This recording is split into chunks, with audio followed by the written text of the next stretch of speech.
everybody and welcome back to my channel. Today I'm going to be going through all of the books that I would like to read this summer. Now honestly, I hate summer. Like, it's easily my least favorite season. It's just so hot. I'm so sweaty. It's just not an enjoyable time. But I'm using this video to make myself feel better because I am super excited about all of these books. I'm just not excited about summer. However, summer is the season right before fall, meaning it's basically fall. Okay, I'm not gonna get ahead of myself, but just saying the next seasonal TBR video I'm gonna be doing is my fall TBR.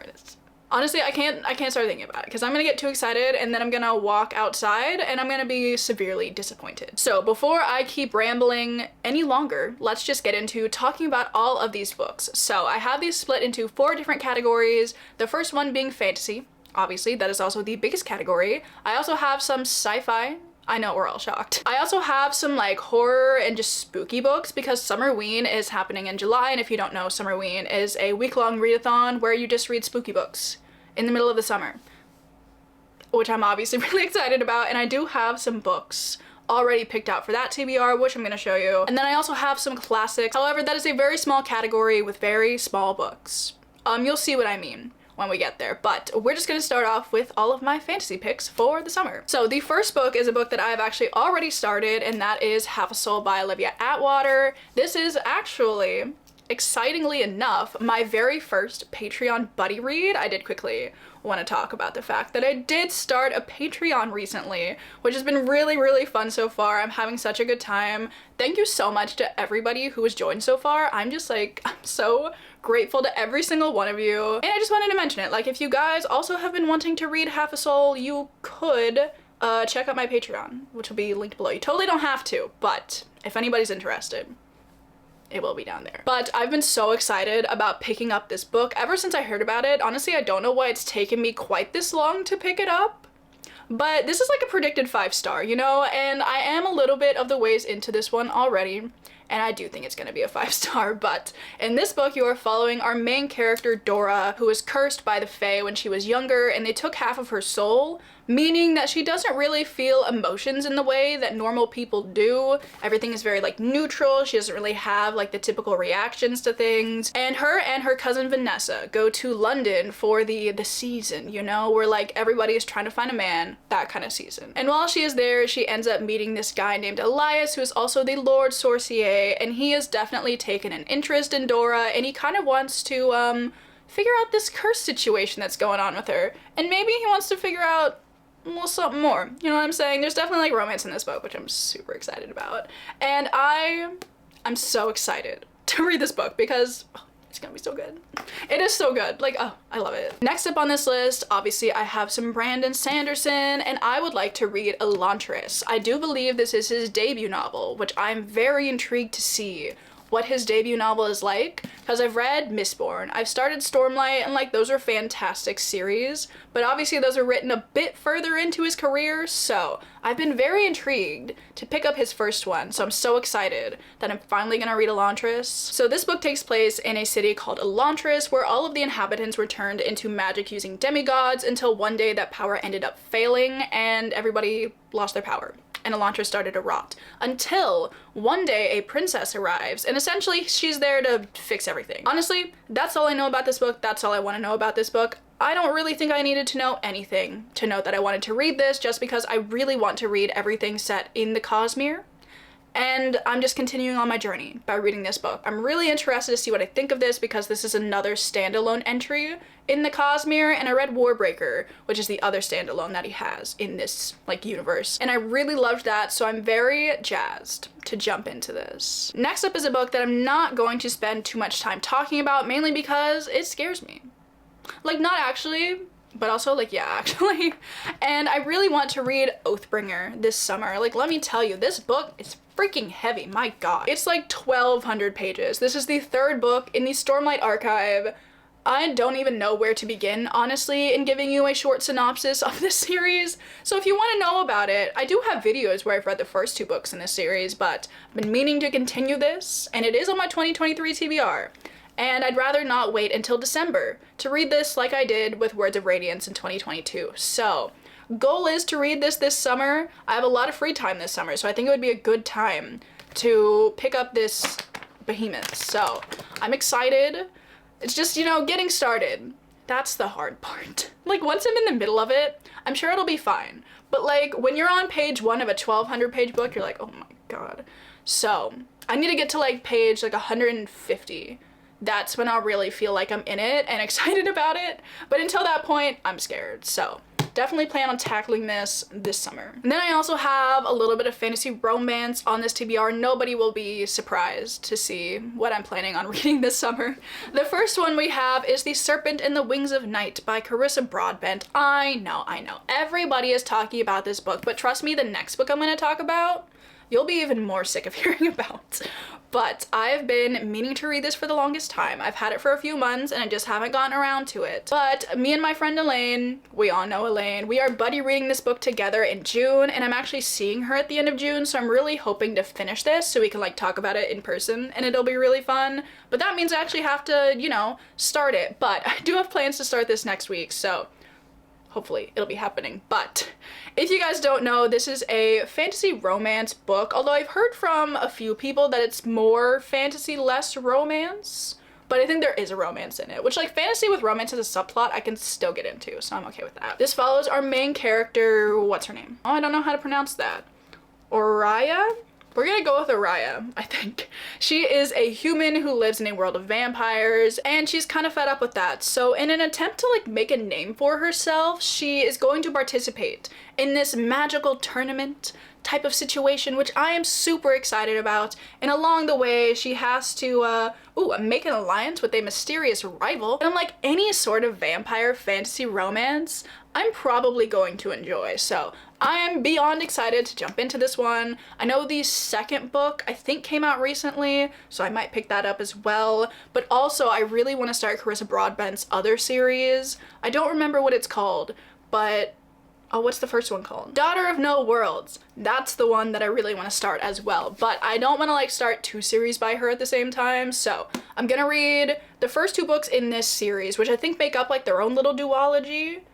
And maybe then I'll get into the other series. Anyway, I have just lots of books by Carissa Broadbent that I want to read, so this is one of them. And then the next book, nobody will be surprised by. I really want to read Fourth Wing by Rebecca Yarros, not even just because it is the Wyverns and Words book club pick for June, which is the book club that I run with Cass, so I kind of need to read it, but even if I didn't need to read it, I just want to read it. I do not currently have a physical copy of it to show you because I, unfortunately, did not get my hands on one before they were all sold out, but I ordered one.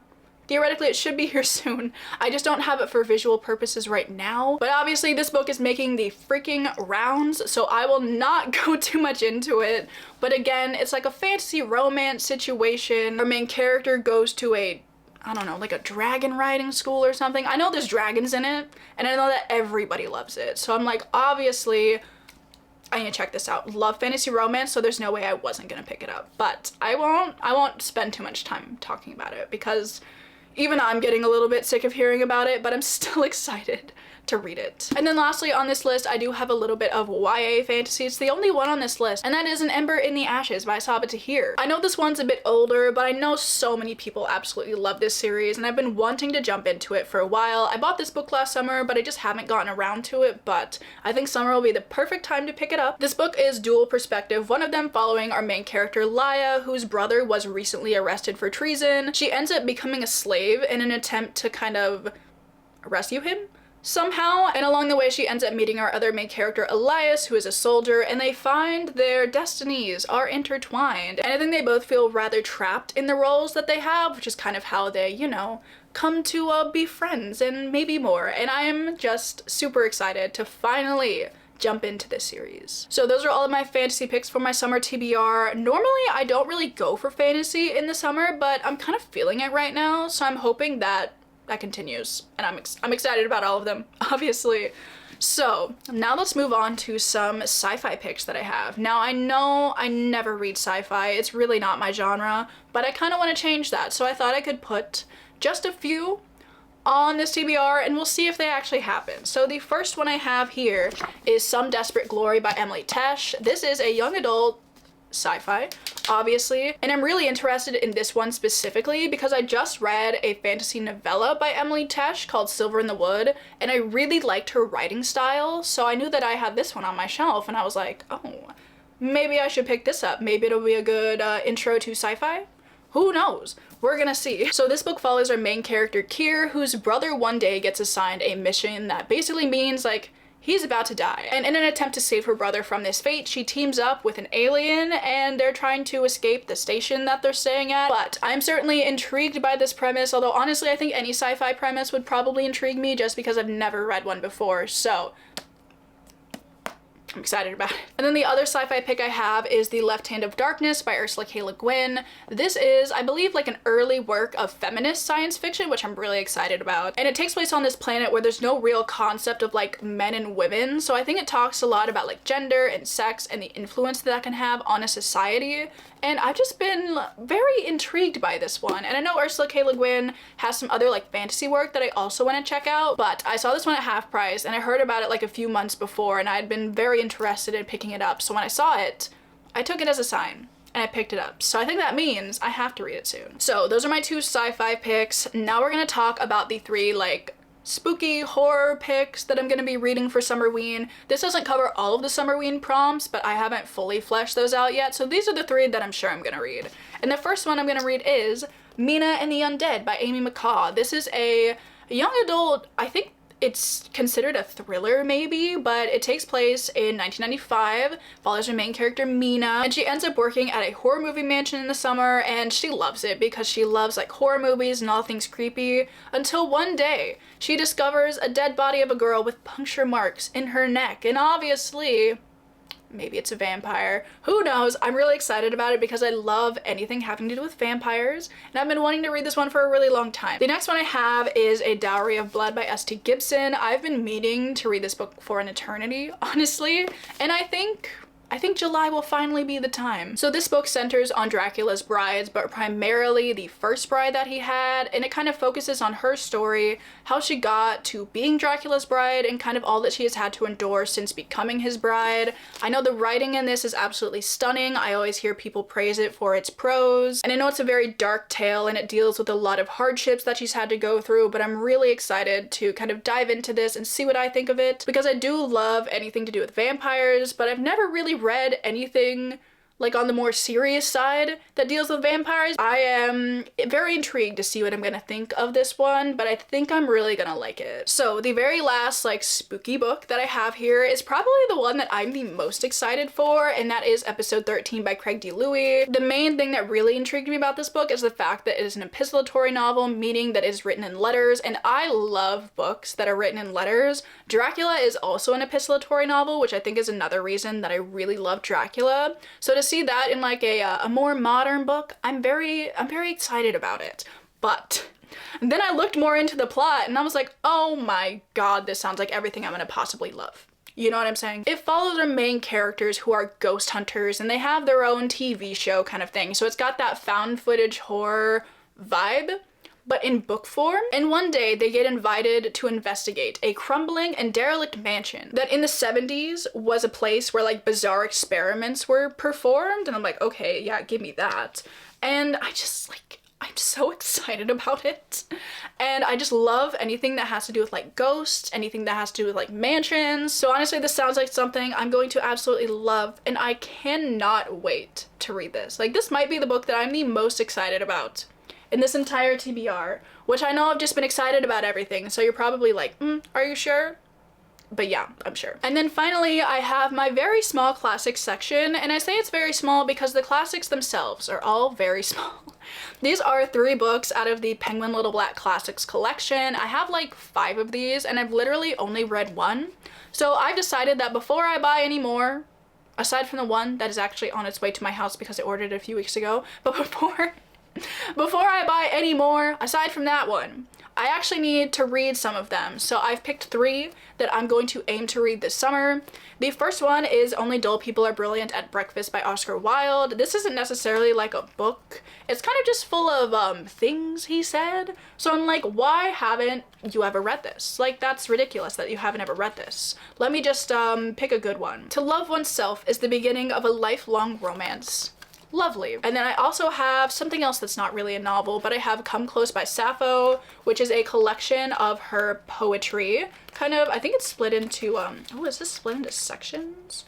Ooh, I like that. So I have read some poetry by Sappho before, but I kind of wanted a collection that was solely for her because I originally read her work when I had to read Greek lyric poetry for a Greek lit class that I read, but obviously there's so much other poetry in here and it all sucked. Like, for the most part, I hated it when we were reading this poetry. Okay, I'm not here to let you know why I don't like this book.